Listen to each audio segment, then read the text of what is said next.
Hello guys, welcome back to another video. तो guys, एड शॉपी रिटेल की फाइनेंशियल ईयर 2023 की सेकेंड क्वार्टर की रिजल्ट आउट हो चुकी है। तो गाइस, इस वीडियो में हम लोग यही देखेंगे कि कंपनी ने सितंबर 2022 की क्वार्टर में कैसी परफॉर्म की है, क्या क्या पॉइंट्स इम्प्रूव हुई है एंड कहाँ कहाँ पे कंपनी ने डिटोरिएट की है, और कंपनी के फंडामेंटल्स भी चेक करेंगे और समझेंगे कि क्या ये कंपनी पैसे लगाने लायक है या नहीं। एंड उसके साथ साथ हम लोग कंपनी के टेक्निकल्स के बारे में भी डिस्कस करेंगे। तो गाइस, बिना टाइम वेस्ट किए कंपनी की फंडामेंटल एनालिसिस करते हुए वीडियो को शुरू करते हैं।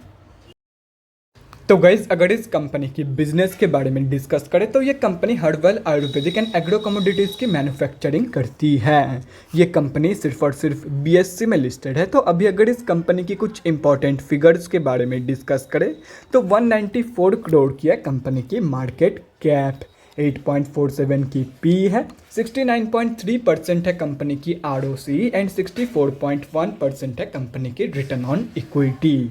लास्ट 6 मंथ्स की रिटर्न नेगेटिव में जा चुकी है, नेगेटिव बाई 28.5%।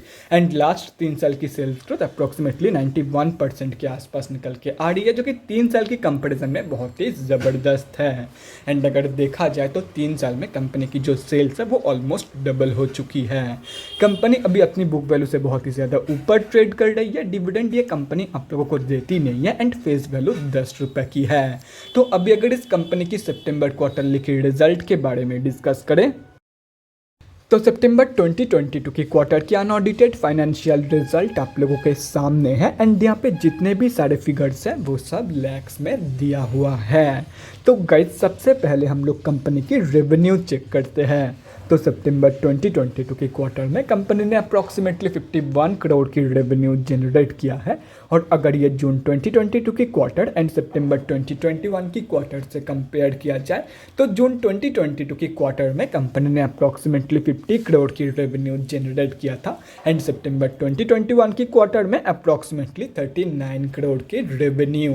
तो ईयर ऑन ईयर बेसिस पे तो कंपनी ने एक हेल्दी पॉजिटिव रेवेन्यू ग्रोथ यहाँ पे दिखाई है, लेकिन क्वार्टर ऑन क्वार्टर बेसिस पे कंपनी की जो रेवेन्यू ग्रोथ है वो ऑलमोस्ट फ्लैट निकल के आ रही है। तो अभी अगर इस कंपनी की नेट प्रॉफिट मतलब प्रॉफिट आफ्टर टैक्स के बारे में डिस्कस करें तो सितंबर 2022 की क्वार्टर में कंपनी ने अप्रॉक्सीमेटली 6 करोड़ की प्रॉफिट पोस्ट किया है। जून 2022 की क्वार्टर में भी कंपनी ने अप्रॉक्सीमेटली 6 करोड़ के आसपास की ही प्रॉफिट पोस्ट किया था। एंड सितंबर 2021 की क्वार्टर में अप्रॉक्सीमेटली 4.6 करोड़ की प्रॉफिट। तो again year on year basis पे तो कंपनी ने एक हेल्दी पॉजिटिव ग्रोथ दिखाई है, लेकिन क्वार्टर ऑन क्वार्टर बेसिस पे कंपनी की जो प्रॉफिट ग्रोथ है वो इनकम ग्रोथ की तरह ही ऑलमोस्ट फ्लैट ही निकल के आ रही है।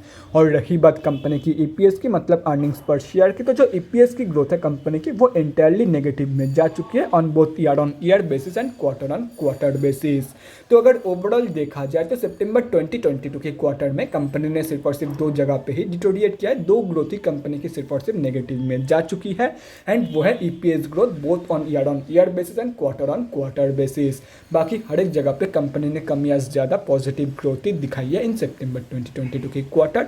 तो जो ओवरऑल रिजल्ट है सितंबर क्वार्टर की वो ठीक ठाक ही निकल के आ रही है। तो अभी अगर इस कंपनी की बैलेंस शीट की हेल्थ के बारे में डिस्कस करें तो हाफ ईयरली बेसिस पे कंपनी की रिजर्व इंक्रीज हुई है एंड डेट रिड्यूस हुई है, जो कि किसी भी कंपनी के लिए बहुत ही ज़बरदस्त है। मतलब बैलेंस शीट की हेल्थ इंप्रूव हुई है on half yearly basis. And अगर ओवरऑल देखा जाए तो डेट की कंपैरिजन में 70 गुना ज़्यादा पॉजिटिव रिजर्व मौजूद है कंपनी के पास। तो ओवरऑल जो बैलेंस शीट की हेल्थ है वो तो बहुत ही ज़बरदस्त है ही है। एंड उसके साथ साथ ये एक ऑलमोस्ट डेट फ्री कंपनी भी है। तो अभी अगर इस कंपनी की कैश फ्लोज के बारे में डिस्कस करें तो कैश फ्लोज की जो कंडीशन है वो भी इम्प्रूव हुई है इन FY 2022। FY 2021 में कंपनी के पास 0 कैश फ्लोज मौजूद थी, जो कि अभी इम्प्रूव होकर पॉजिटिव 1 करोड़ की हो चुकी है। तो ओवरऑल कैश फ्लोज की जो कंडीशन है वो भी ठीक ठाक ही निकल के आ रही है। और रही बात कंपनी की शेयर होल्डिंग पैटर्न की, तो गाइस सितंबर क्वार्टरली की शेयर होल्डिंग पैटर्न आप लोगों के सामने है। एंड अगर सितंबर की क्वार्टर में देखा जाए तो यहाँ पे आप लोग देख सकते हो सितंबर की क्वार्टर में प्रोमोटर्स ने अप्रॉक्सीमेटली 17% के आसपास अपनी होल्डिंग बेची है। एंड अगर end of the quarter public में देखा जाए तो पब्लिक में 5 बड़े रिटेलर की होल्डिंग है। एंड अगर ये सब कुछ कैलकुलेट करते हो तो इस कंपनी में हम अब जैसे छोटे मोटे रिटेलर की जो होल्डिंग है वो अप्रॉक्सीमेटली 57.44% के आसपास निकल के आ रही है। तो गाइज अभी कंक्लूजन पे आते हैं कि क्या आप लोगों को इस कंपनी में पैसा लगाना चाहिए या नहीं। तो देखो गाइज, लोग अभी धीरे धीरे हेल्थ कॉन्शियस हो रहे हैं एंड हेल्थ कॉन्शियस होने के टाइम पे लोग अभी organic products, herbal products, Ayurvedic products की तरफ शिफ्ट हो रहा है। तो कंपनी की जो बिजनेस है वो तो बहुत ही बढ़िया है, लेकिन ये एक लौती कंपनी नहीं है इंडिया में जो ये ऑर्गेनिक प्रोडक्ट्स, उसके साथ साथ Ayurvedic and herbal products manufacture करती है। और भी कई सारे कंपनीज है इस फील्ड में, बहुत ही ज़्यादा कंपटीशन है। बिजनेस तो बहुत ही बढ़िया, लेकिन कंपटीशन भी बहुत ही ज़्यादा है इस फील्ड में आज के दिन में। तो सिंपली बिजनेस के ऊपर भरोसा करके कि ये कंपनी आयुर्वेदिक प्रोडक्ट्स बनाती है तो बहुत ही बढ़िया कंपनी होगा, तो ये सिर्फ और सिर्फ बिजनेस देख के इस कंपनी में पैसा मत लगाना। मैं आप लोगों को यही सजेस्ट करूंगा कि अगर कंपनी के ऊपर भरोसा है तो ही इस कंपनी में पैसा लगाना, अदरवाइज सिर्फ और सिर्फ बिजनेस के बेसिस पे या तो फिर कंपनी के कुछ फिगर्स के बेसिस पे इस कंपनी में पैसा मत लगाना। तो गाइज अभी अगर इस कंपनी की टेक्निकल्स के बारे में डिस्कस करें, एडशॉप ई रिटेल लिमिटेड सिर्फ और सिर्फ बीएससी में लिस्टेड कंपनी है। तो यहाँ पे हम लोग आ चुके हैं बीएससी के डेली चार्ट पे। तो गाइस सबसे पहले हम लोग ये समझते हैं कि कंपनी में अभी चल क्या रहा है। तो गाइस कंपनी अभी अपनी 200 की मूविंग एवरेज से नीचे ट्रेड कर रही है, मतलब कंपनी अभी ऑफिशियली डाउन ट्रेंड में है। एंड अगर देखा जाए तो अभी ये कंपनी पिछले ऑलमोस्ट 1 साल से भी ज़्यादा की टाइम पीरियड से एक ही रेंज के अंदर कंसोलिडेट कर रही है। तो ऐसे में जिनकी भी होल्डिंग इस कंपनी में ऑलरेडी है उन लोगों को मैं यही सजेस्ट करूँगा कि सिंपली आप लोग 60 रुपये के आसपास एक स्टॉप लॉस लगा के रख दो। एंड ये मैं इसीलिए सजेस्ट कर रहा हूँ क्योंकि अगर ये कंपनी बाई चांस 66 रुपीज़ की ये स्ट्रॉन्ग सपोर्ट बेस से नीचे गिर जाती है तो आप लोगों का स्टॉप लॉस हिट हो जाएगा एंड आप लोग ज़्यादा लॉस होने के हाथ से बच जाओगे। बाकी कंपनी पहले से ही डाउन ट्रेंड में है एंड अगर ये सपोर्ट से भी स्लिप कर जाती है कंपनी तो कहाँ तक की फॉल शो करेगी वो कोई नहीं बता सकता है। हो सकता है कि ये कंपनी 50 रुपये या तो फिर 40 रुपये से भी नीचे गिर जाए। तो सिंपली आप लोग एक स्टॉप लॉस लगा के रख दो। अगर लूज लगाना चाहते हो थोड़ा सा तो 55 रुपीज़ के आसपास लगा सकते हो, लेकिन स्टॉप लॉस लगाना ज़रूर, ये तो मैं सजेस्ट करूँगा। बाकी स्टॉप लॉस लगाना है या नहीं ये एंटायरली सब्जेक्टिव है। तो अभी अगर फ्रेश एंट्रीज के बारे में बात करें तो सिंपली मैं यही सजेस्ट करूंगा कि swing traders and short term traders simply stay away from this company, क्योंकि कंपनी पिछले ऑलमोस्ट 1 साल से एक ही रेंज के अंदर कंसोलिडेट कर रही है। हो सकता है आगे भी ये कंपनी और 1 साल इसी रेंज के अंदर कंसोलिडेट करे।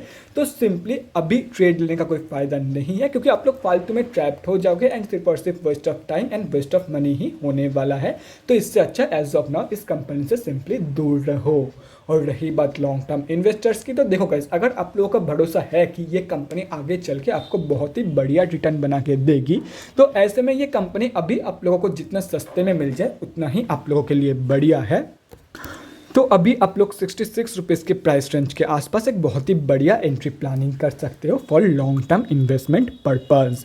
तो guys that's it for this video. अगले वीडियो में मिलते हैं गाइज। Thanks for watching. और गाइज अगर आप लोगों के मन में कोई भी डाउट या क्वेरी रहती है स्टॉक मार्केट या किसी भी स्टॉक से रिलेटेड तो कमेंट सेक्शन में कमेंट करके मुझसे पूछ सकते हो, या तो फिर मेरे इंस्टाग्राम का लिंक आप लोगों को डिस्क्रिप्शन बॉक्स में मिल जाएगा, जाके वहाँ पर भी मुझे DM कर सकते हो फॉर एन 1-on-1 कन्वर्सेशन।